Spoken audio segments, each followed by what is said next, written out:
কিভাবে রড দিয়ে দেশীয় অস্ত্র নিয়ে ছাত্রদল যুবদল বিএনপির যারা সন্ত্রাসী তারা কিভাবে আক্রমণ করছে, আমাদের মিডিয়ার গাড়িকে নাসিরউদ্দিন পাটোয়ারির গাড়ি ভেঙে চুরে শেষ করে দিচ্ছে, ভিতরে পায় নাই।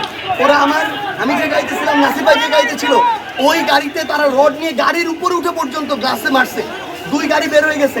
এরপরে আমাদের যে জেলার সেক্রেটারি এনসিপির, তার এখানে হাত ভেঙে ফেলছে, একদম রড দিয়ে পিটায়, একজনের চোখ উঠায় ফেলছে, একজনের এখানে মুখ ফাটায় ফেলছে। এই ভাইদেরকে নিয়ে যখন আমি সদর হাসপাতালে যাইতেছিলাম, ওই টাইমে সদর হাসপাতালের ওই গেট থেকে আবার ওই ছাত্রদল যুবদল বিএনপির সন্ত্রাসীরা আমাদের উপরে রক্তাক্ত হামলা চালায়। এবং আপনি দেখেন রড দিয়ে আমার হাতে পর্যন্ত পিটানো হয়েছে। উনি আমার জেলা এনসিপির সেক্রেটারি, আপনার দেখেন ওনার হাতের কি অবস্থা করা হয়েছে, রড দিয়ে কিভাবে পিটানো হয়েছে, এখানে পিটানো হয়েছে। এবং এখানে আরো এমন অনেক, এটা তো মানে আওয়ামী লীগের খুনি বাহিনী করা ছাড়াই যাইতেছে।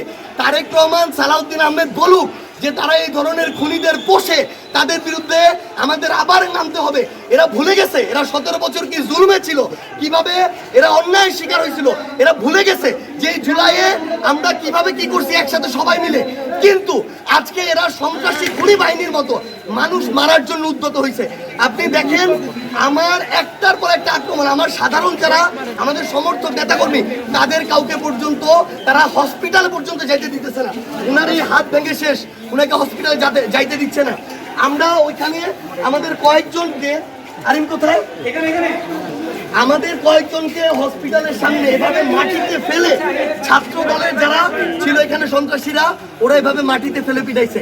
এখন নাসিরউদ্দিন পাটোয়ারি কিংবা আমাদের সমালোচনা যদি পছন্দ না, আপনি কথা দিয়ে সমালোচনা করেন, আপনি যদি গায়ের জোর দেখান, সন্ত্রাসী কায়েম করতে চান, তাহলে তো এটা আগের সাথে কোনো পার্থক্য নাই। তো তারেক রহমানকে বলতে হবে উনি এই ধরনের আরেকটা সন্ত্রাসী বাহিনী পুষতে চায় কিনা, যেটা ছাত্রলীগ ছিল, যুবলীগ ছিল। আপনি দেখেন তাদের সন্ত্রাসী কার্যক্রম,